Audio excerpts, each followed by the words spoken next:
ایران کی وزارت خارجہ کے ترجمان اسماعیل بقائی کا کہنا ہے کہ فی الحال امریکہ کے ساتھ مذاکرات کے دوسرے مرحلے کا کوئی منصوبہ موجود نہیں ہے۔ اہم خبر ہے، ایران کی وزارت خارجہ کے ترجمان اسماعیل بقائی کی جانب سے بیان سامنے آیا ہے۔ اب سے کچھ دیر قبل وہ نیوز کانفرنس کر رہے تھے، جس میں انہوں نے کہا کہ فی الحال امریکہ کے ساتھ مذاکرات کے دوسرے مرحلے کا کوئی منصوبہ موجود نہیں ہے۔ ایران کا مذاکرات کے دوسرے راؤنڈ میں ٹیم پاکستان نہ بھیجنے کا اعلان۔ امریکہ نے ماضی کے تجربات سے سبق نہیں سیکھا۔ ترجمان ایرانی وزارت خارجہ نے کہا کہ امریکہ ایران کے لیے اب بھی قابل اعتماد نہیں ہے۔ اسماعیل بقائی نے مزید کہا کہ امریکہ اور اسرائیل نے دوبارہ جارحیت کی تو بھرپور جواب دیں گے۔ بطور ثالث پاکستان کو جنگ بندی کی خلاف ورزیوں سے آگاہ کر دیا گیا ہے۔ آبنائے ہرمز میں جہاز پر فائرنگ کی گئی۔ ایران پاکستان امن کے لیے کوشش کر رہا ہے۔ ایرانی وزارت خارجہ کی جانب سے کہا گیا چین کا امریکہ ایران مذاکرات میں تعمیری کردار ادا کرنے کا اعلان بھی سامنے آیا ہے۔ نازک صورتحال کے پیش نظر فریقین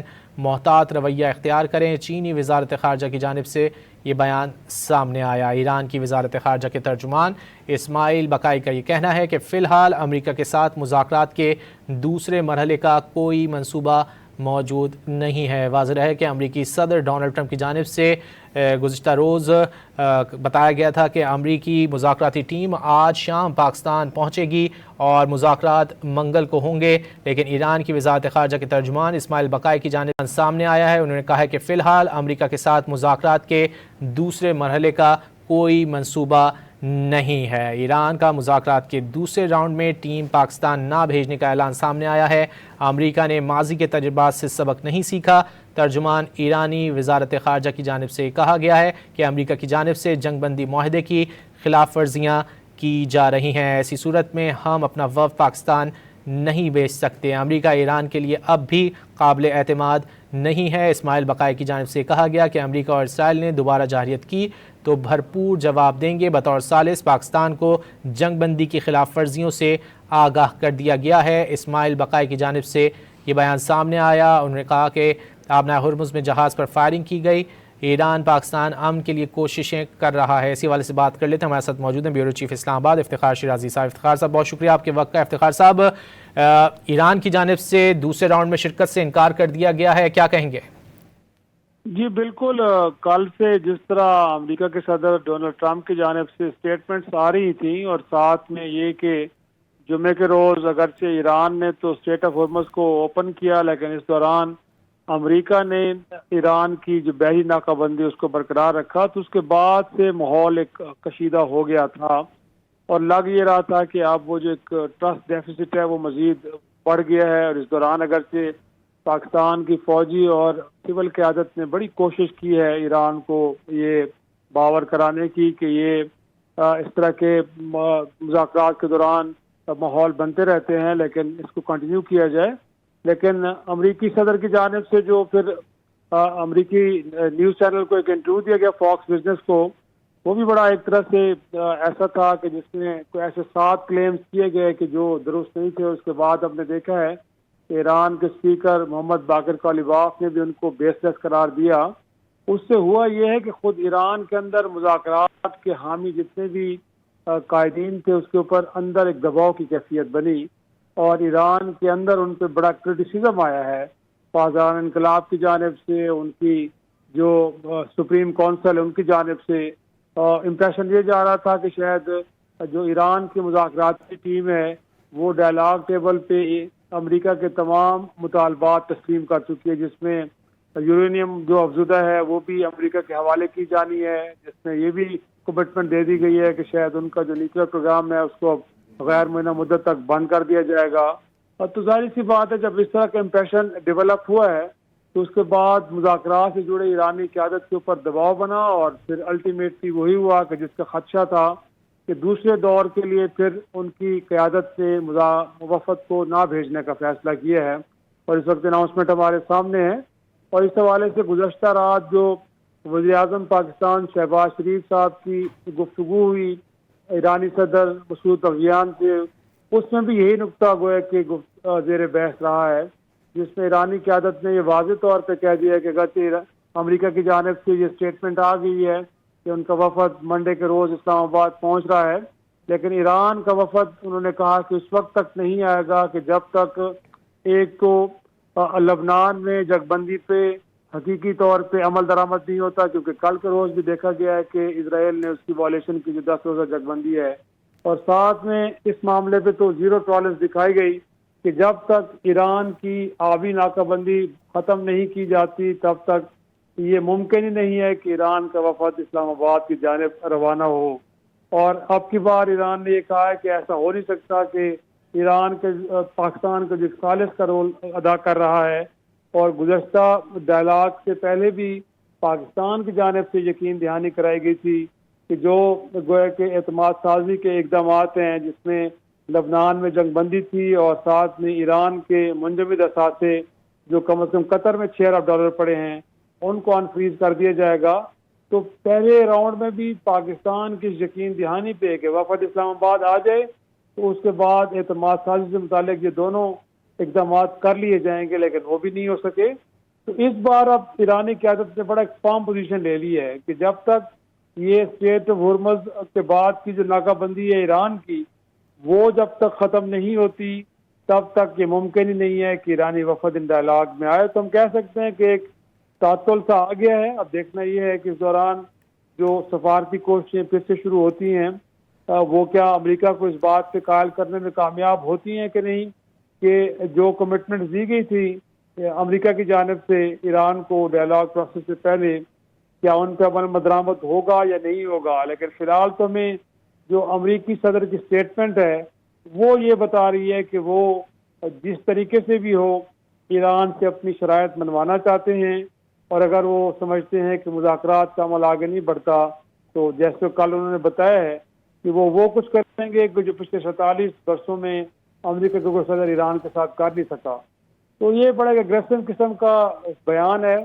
جس کو ایران میں ویلکم نہیں کیا گیا، کیونکہ ایران کے اندر عوام کا اور قیادت کی اکثریت کا یہ خیال ہے کہ وہ 40 روزہ جنگ جیت چکے ہیں، اور وہ جو چیزیں میدان جنگ میں وہ امریکہ کو نہیں دی انہوں نے، وہ ڈائلاگ ٹیبل پہ کسی صورت بھی دینے کے لیے تیار نہیں ہے۔ اور ساتھ میں ان کا یہ موقف ہے کہ ان کا ایٹمی پروگرام اور مکمل طور پہ پرامن مقاصد کے لیے ہے، تمام عالمی یقین دہانیاں وہ دے چکے ہیں اس حوالے سے، وہ ایک نظام کے تحت اپنے اس پروگرام کو لے کے چل رہے ہیں۔ لہٰذا اس پہ اگر یہ مطالبہ کیا جائے کہ وہ ختم کر دیا جائے تو ایران سمجھتا ہے کہ یہ بڑا غیر سنجیدہ،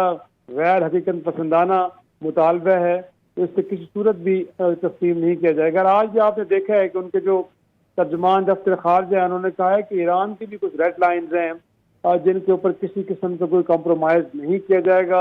اور ساتھ انہوں نے کہا ہے کہ اگر اسرائیل اور امریکہ ایک بار پھر جنگ کرنا چاہتے ہیں تو ایران اپنے دفاع کے لیے مکمل طور پہ تیار ہے۔ تو لگ رہا ہے کہ صورتحال پھر کشیدگی کی طرف جا رہی ہے۔ اب اس دوران دیکھیں کہ پاکستان بطور ثالث ایک ملک کے پھر دوبارہ سے کوئی ایفرٹس آن کرتا ہے، کیونکہ ابھی تک تو ہمیں لگ رہا ہے، کیونکہ اس پریس کانفرنس کو بھی کم و بیش 1 گھنٹے کا وقت گزر چکا ہے،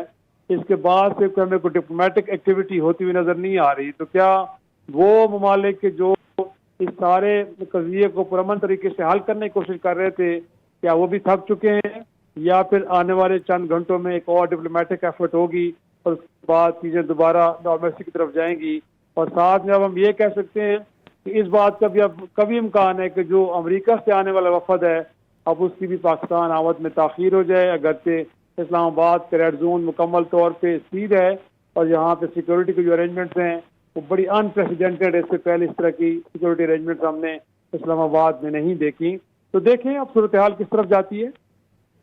شیرازی صاحب، چین نے جو ہے وہ تعمیری کردار ادا کرنے کا اعلان کیا ہے امریکہ اور ایران کے درمیان مذاکرات میں۔ آپ کیا سمجھتے ہیں چین کس حد تک جو ہے وہ دونوں جو فریقین ہیں ان کو مذاکرات کی میز پر لانے میں کامیاب ہو سکتا ہے؟ جی دیکھیں، میرے خیال میں اس وقت پوری دنیا کے سٹیکس ہیں اس جنگ کو لے کے، کیونکہ اس جنگ کے نتیجے میں دنیا کو فراہم ہونے والا جو 5واں حصہ ہے تیل کا، اور اس میں سے زیادہ تر تو بائر یورپ اور ایشیا کے ممالک ہیں۔ امریکہ تو بار بار کہہ رہے کہ ان کا تیل اس خطے سے نہیں جاتا۔ تو نہ صرف چین یقینی طور پہ ساری صورتحال کے اوپر پریشان ہے، بلکہ آج دیکھیں تو ایران کے دفتر خارجہ نے یورپ کو بھی یہ مخاطب کیا ہے